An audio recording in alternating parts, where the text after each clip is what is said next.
Gegensätze ziehen, passen sich an. Kapitel 4 Pain. Irdesicht. Wie werde es mit Amy? Bedeutet Schönheit, meldet sich Penguin. Ich schüttle energisch den Kopf. Wegen meiner Schönheit ist mir der ganze Mist überhaupt erst passiert. Und das, obwohl ich mich nicht mal als überdurchschnittlich hübsch bezeichnen würde.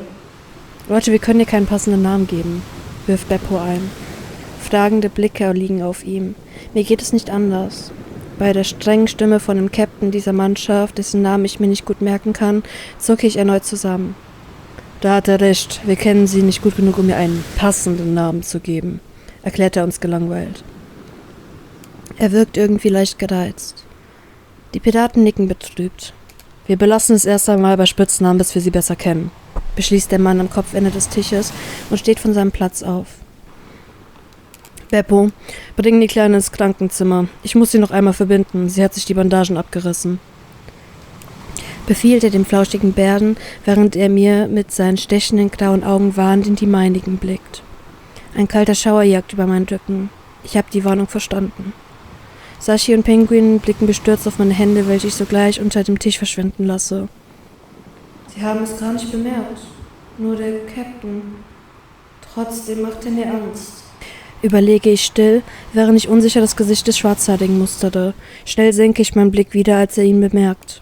In der Zeit, in der wir gegessen haben, ist das Blut getrocknet, welches anfangs noch aus meinen Wunden gelaufen ist. Ich sehe an mir runter. Das Blut ist von meinen Handgelenken in dünnen Linien bis zu meinen Ellbogen gelaufen und dort abgeperlt. Unter meinen Füßen hat sich eine kleine Pfütze aus meinem Lebenssaft gebildet. Hat Sashi wegen mir jetzt mehr Arbeit?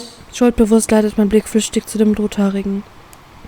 Der Captain reibt sich genervt die Nasenwurzel und geht, dicht gefolgt von mir und dem Teddy, ins Krankenzimmer. Dort angekommen, setze ich mich auf das Krankenbett und warte geduldig auf den Arzt. Bei dem Klatschgeräusch der Handschuhe, die sich der Mann überzieht, zucke ich erneut zusammen. Muss ich so schreckhaft sein? Das ist so erbärmlich. Er kommt auf einem Hocker auf mich zugedollt, säubert, desinfiziert und verbindet meine Handgelenke mit einer nicht erwarteten Sorgfalt. Ich staune nicht schlecht. Captain und Arzt. Richtig cool. Leg deine Beine auf meine, fordert er mich plötzlich auf und unterbricht somit mein Staunen. Mit einem leichten Durchschimmer auf den Wangen nicke ich zögernd und lege mein rechtes Bein auf seine. Er ist warm, genauso warm wie der Bär. Der Schwarzhaarige ist ganz bei meinem Bein, weswegen ich mich endlich traue, ihn näher zu betrachten. Er hat längere, wirre Haare und eine ulkige, vermutlich weiche Mütze mit Punkten auf. Er trägt einen schwarz-gelben Kapuzenpulli mit einem Logo auf Brusthöhe, seiner Brusthöhe. Er ist größer als Penguin und Sashi und die sind bereits größer als ich.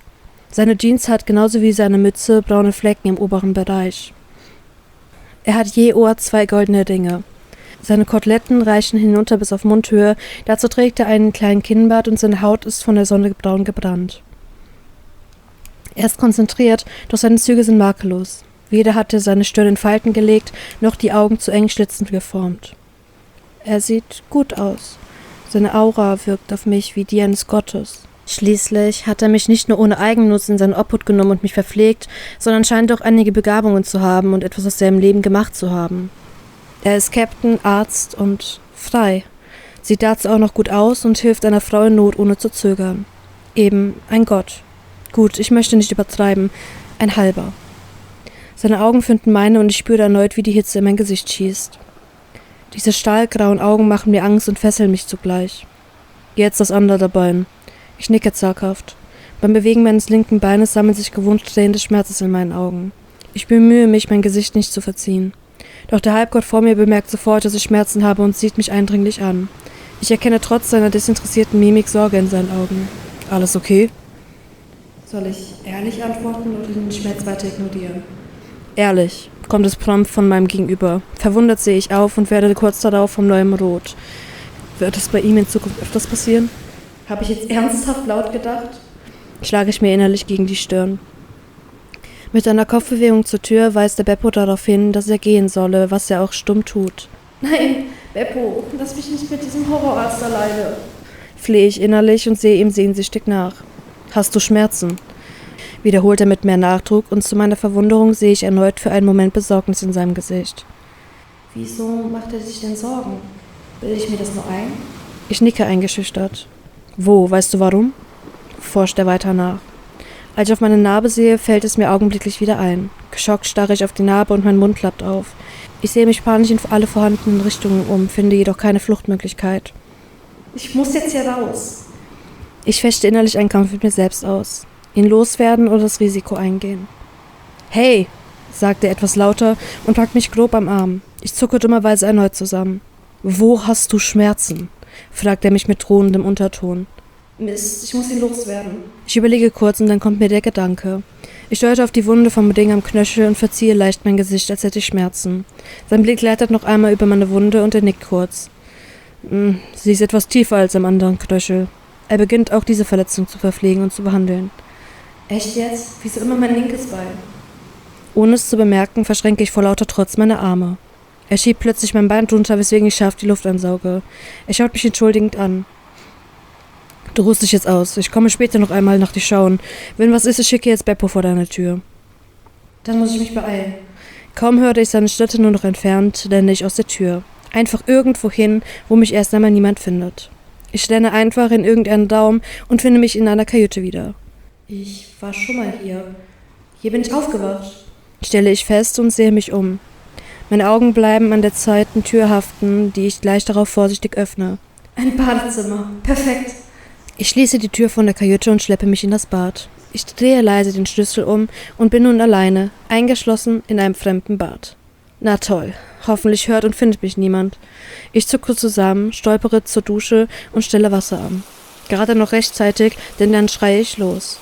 Ich taumle durch den plötzlichen Schmerz an die Duschwand und rutsche an ihr herunter zu Boden. Immer noch schreie ich mir unter dem kalten Wasserstrahl die Seele aus dem Leib.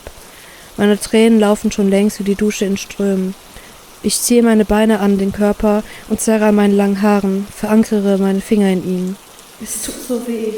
Ich beiße mir auf die Zunge, um nicht allzu laut zu kreischen, und gleich breitet sich der markante Geschmack von Blut aus meiner Zunge aus. Ich kneife meine Augen zusammen und ramme meine Fingernägel so tief es geht in meine Oberarme. Ich schreie. Die Schmerzen bekomme ich immer wieder, schon so lange, aber ich kann mich nicht daran gewöhnen. Die Schmerzen sind wie die Hölle auf Erden. Plötzlich hämmert es an der Tür, aber ich kann nicht aufhören zu schreien, kann nicht aufsehen, geschweige denn zu der Stimme gehen, die irgendwie wie ein helles Licht auf mich wirkt. Tiefer kralle ich die Nägel in meine Haut.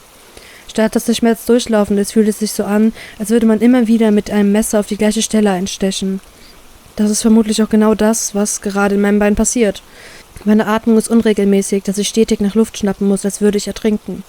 Immer wieder durchzuckt mich eine Welle des Schmerzes. Ich bekomme kaum Luft und mein Körper beginnt zu zittern. Ich konzentriere mich auf meinen Herzschlag, außer Kontrolle, unregelmäßig, schnell und dröhnt in meinen Ohren.